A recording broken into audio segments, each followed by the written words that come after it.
जय श्री कृष्ण, जय श्री कृष्ण, जय श्री कृष्ण हरे, जय श्री कृष्ण, जय श्री कृष्ण, जय श्री कृष्ण।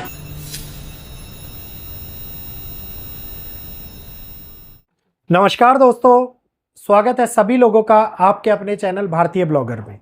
आप लोगों को पता है इस चैनल के ऊपर एस्ट्रोलॉजिकल प्रेडिक्शन के साथ साथ देश विदेश की वो महत्वपूर्ण रिपोर्ट्स भी आप लोगों के सामने वीडियो के माध्यम से जाहिर करी जाती हैं, जिनको आप अति संवेदनशील हालातों के बारे में जानने के लिए बहुत महत्वपूर्ण समझते हैं। तो इस समय के अंदर एक ऐसे बदलाव की शुरुआत हो गई है जिसके बारे में चर्चा संयुक्त राष्ट्र संघ कर रही है, जिसके बारे में संयुक्त राष्ट्र की एक रिपोर्ट हमारे सामने आई है और यह बताती है कि पूरे विश्व के अंदर क्या हालात उत्पन्न होने वाले हैं आगे आने वाले 4 सालों में। 2025 तो बीत गया, 2026, 27, 28 और 29 वो कालखंड जो घट घट करके मृत्यु को लेकर के आए, वो कालखंड जिसके अंदर एक इंसान नहीं पूरे के पूरे गांव मृत्यु को प्राप्त हो जाएं, एक इंसान नहीं पूरे के पूरे शहर मलबे तले दब जाएं। इस समय के अंदर इस प्रकार की घटनाएं आगे जन्म लेती हुई नजर आती हैं। उनका कहना है कि 2025 जो शुरुआत हमारे सामने दिखा रहा था, ये 2025 तो शुरुआत भी ढंग से नहीं कर पाया। मतलब इतनी हानियां 2025 में आपने और हम लोगों ने देखी, जगह जगह के ऊपर प्रकृति का तांडव आपने और हम लोगों ने देखा, और उसको अगर ये लोग शुरुआत मात्र भी नहीं मान रहे तो आगे क्या होने वाला है, क्या काल स्वयं मुंह खोल करके हम लोगों को निगलने आ रहा है। आज इस बारे में संपूर्ण रूप से चर्चा करेंगे। पूरी की पूरी वीडियो एक रिपोर्ट पर आधारित है, कोई एस्ट्रोलॉजिकल प्रिडिक्शन नहीं, किसी प्रकार का कोई साइकिक प्रिडिक्शन नहीं, कोई मेरी तरफ से अपना कोई पर्सनल लॉजिक नहीं, केवल और केवल रिपोर्ट के माध्यम को आप लोगों के सामने एक छोटे से वीडियो के रूप में प्रस्तुत किया जा रहा है। तो जल्दी से चैनल को सब्सक्राइब कर लीजिए, बेल आइकन को ऑल पर कर लीजिए, वीडियो को लाइक करते हुए आगे शेयर कीजिए ताकि अन्य लोग भी इस रिपोर्ट का लाभ उठा पाएं और उन तक भी ये जानकारी समय से पहले पहुंच पाए। क्या पता किन किन लोगों के लिए यह जानकारी बहुत ही ज्यादा आवश्यक हो।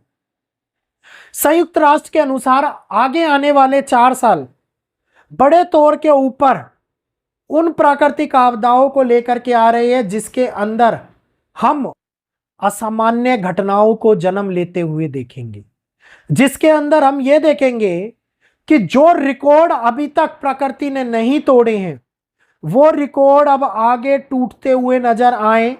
वो रिकॉर्ड चाहे उसमें गर्मी हो, चाहे उसके अंदर बरसात हो, चाहे उसके अंदर सर्दी हो, लगातार एक के बाद एक बड़ी घटनाओं का क्रमबद्ध तरीके से सिलसिला शुरू होता हुआ नजर आए।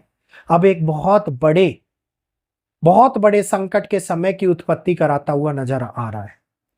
इसके अंदर संयुक्त राष्ट्र का मौसम विज्ञान संगठन यह कहता है कि 2026 से 25 में तो ऑलरेडी शुरुआत हो गई थी, 2000 अगर हम 23 को देखते हैं तो वो 2024 उससे ज्यादा गर्म रहा, 2025 उससे अत्यधिक गर्म रहा, और गर्म रहने के साथ साथ इसने लगातार दुनिया को 86% ज्यादा वर्षा दिखाई है।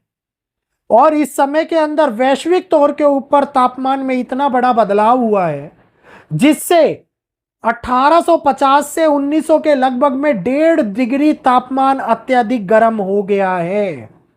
अब WMO कहता है कि हम लोगों को एक बहुत बड़े खतरे को समझना है, और बहुत बड़े खतरे को समझने के साथ साथ हम लोगों को यह जानना है कि समुच्च धरती के ऊपर इसका नकारात्मक प्रभाव पड़ना शुरू हो गया है। एक ऐसा समय सूचीबद्ध तरीके से हमारे सामने आता हुआ नजर आ रहा है जिसमें अत्यधिक हीट वेव, मूसलाधार बारिश, अत्यधिक सूखा, ध्रुवीय क्षेत्रों के अंदर बर्फ का पिघलना और धरती के भूभाग का बदलना हम लोगों को बड़े तौर के ऊपर प्रभावित करना स्टार्ट कर चुका है, और ये आगे और भी ज्यादा पीड़ा को लेकर के आएगा। 2015 के पेरिस समझौते के अंदर वैश्विक तापमान में वृद्धि को देखते हुए औद्योगिक स्तरों के ऊपर बहुत बड़ी तुलनात्मक वृद्धि जो तापमान में देखी गई, इसको कम करने का लक्ष्य रखा गया, लेकिन ये लक्ष्य आगे बढ़ता हुआ ही नहीं नजर आया। अलग अलग देशों ने इसको खंडन किया। जैसे ही वेस्ट पश्चिम की हमारे को सरकार दिखाई दी, तो उसके बाद में भी इसके अंदर बदलाव देखने को मिला और इसके विनाशकारी संकेत हम लोगों को कुछ ही हफ्तों में देखने को मिलते हुए नजर आए। यूएई के अंदर तापमान 53 डिग्री से ज्यादा दर्ज करा गया। चीन के अंदर तापमान 40 डिग्री से ज्यादा कुछ ही हफ्तों में दर्ज करा गया। भारत अत्यधिक वर्षावृद्धि से बेहाल होता हुआ नजर आया, जिसके कारण बहुत सारे भूस्खलन देखने को मिले, जंगलों के अंदर आग देखने को मिली और हम लोगों को भारत के अंदर सबसे ज्यादा अधिकतम जलीय आपदा पीड़ित कराती हुई नजर आई। इसके साथ साथ ऑस्ट्रेलिया, फ्रांस, अल्जीरिया और चीन और घाना भी सबसे ज्यादा जलीय आपदा से पीड़ित होते हुए नजर आई हैं। वहीं पर यूरोप, कनाडा, अमेरिका, टेक्सास, ये सारे के सारे एरिए जंगलों की आग से अत्यधिक प्रभावित होते हुए नजर आए हैं। आर्कटिक क्षेत्र तेजी से गर्म हो रहे हैं, जिसके कारण सागर के अंदर बहुत बड़ा बदलाव शुरू हो गया है। जीव बदल रहे हैं, जीव मर रहे हैं और मरते हुए तटीय क्षेत्रों के ऊपर पहुंच रहे हैं। लगातार अंदरूनी जल समुद्र के अंदर रहने वाले जीव ऊपरी सतह के ऊपर आते हुए नजर आ रहे हैं और ये बता रहे हैं कि पिछले 5 वर्षों में धरती पर रहने वाले पशु पक्षियों में से 75% आबादी, 100 में से 98% खत्म हो चुकी है। मतलब कुछ आबादी ऐसी है जो पूरी तरीके से विलुप्त हो गई है और कुछ आबादी ऐसी है जिनमें 1 या 2% अभी भी जीव जंतु बचे हुए हैं। और जलीय आपदा के कारण, जलीय बदलाव के कारण, ध्रुवीय तरंगे बदलने के कारण 85% सभ्यताएं समुद्र के अंदर की समाप्त हो गई हैं। नई सभ्यताएं पनप रही हैं, पुरानी समाप्त हो रही हैं। इसका मतलब ये लोग कहते हैं कि क्या मनुष्य भी एक सभ्यता के रूप में आगे खत्म होता हुआ नजर आएगा?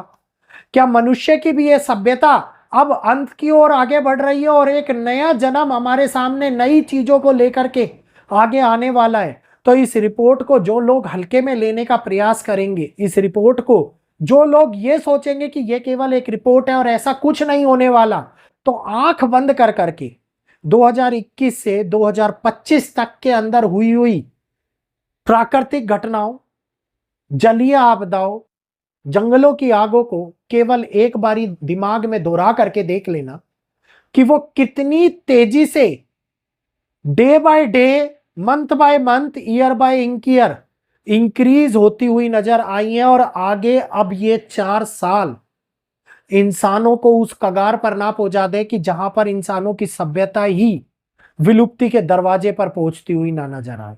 ये कहते हैं कि कोस्टल रीजन्स डूबने की शुरुआत 2030 से शुरू हो जाएगी और 2051 तक, 51 तक बहुत सारे कोस्टल रीजन सबमर्ज होने, शिकार भी हो जाएंगे।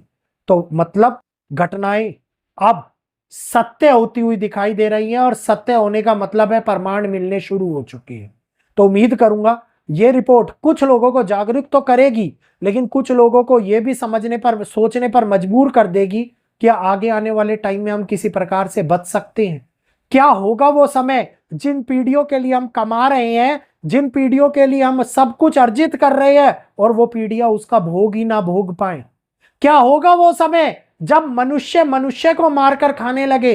क्या होगा वो समय जिसमें जीव जंतु शहरीकरण के कारण विलुप्त होने की कगार पर पहुंचते हुए विलुप्त हो भी जाए? तो एक बहुत बड़ा बदलाव हम लोगों के दरवाजे पर दस्तक नहीं दे रहा है, अब वो हमारे घरों के अंदर घुसना शुरू हो चुका है। और घरों के अंदर घुसने का सबसे बड़ा स्वरूप उसका हम लोगों ने बादल फटने के साथ में आए हुए मलबे के रूप में, जल के कारण एक एक जो पूरे के पूरे फ्लोर डूब गए पानी के अंदर, उसके स्वरूप में, और खास तौर के ऊपर बड़े तूफान और भूकंपों के रूप में देखा। अब आगे आगे देखिए होता है क्या।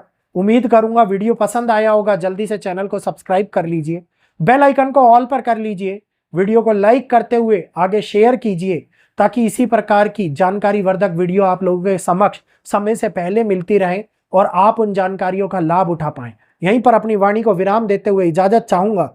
आज के लिए इतना ही। जय श्री कृष्णा, जय माता दी।